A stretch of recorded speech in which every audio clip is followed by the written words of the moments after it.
क्या आप जानते हैं महाभारत के युद्ध में एक ऐसी घटना घटी जिसने पूरे युद्ध की दिशा बदल दी। 5 ऐसे दिव्य बाण जो पांडवों का अंत कर सकते थे, अचानक गायब हो गए।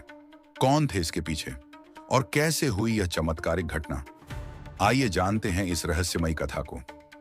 जब महाभारत का युद्ध अपने चरम पर था और कौरवों की हार निश्चित लग रही थी, दुर्योधन ने एक रात भीष्म पितामह पर आरोप लगाया।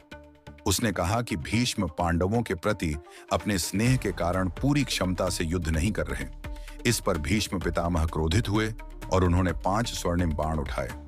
उन बाणों पर मंत्रोच्चार करते हुए उन्होंने प्रतिज्ञा की, कल मैं इन बाणों से पांडवों का वध कर दूंगा।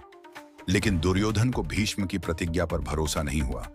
उसने भीष्म से वह बाण मांगे और कहा, मैं इन्हें अपने पास रखूंगा और सुबह आपको लौटा दूंगा। इस बीच श्री कृष्ण ने अर्जुन को वह वचन याद दिलाया जो दुर्योधन ने वनवास के दौरान अर्जुन को दिया था। जब पांडव वनवास में थे, तब दुर्योधन ने अपनी ताकत दिखाने के लिए जंगल में शिविर लगाया था। गंधर्वों के साथ लड़ाई में पराजित होकर दुर्योधन बंदी बन गया। अर्जुन ने उसे मुक्त कराया और उसके आभार स्वरूप दुर्योधन ने वचन दिया था, जब भी तुम्हें मेरी किसी चीज की आवश्यकता हो, मुझसे मांग लेना।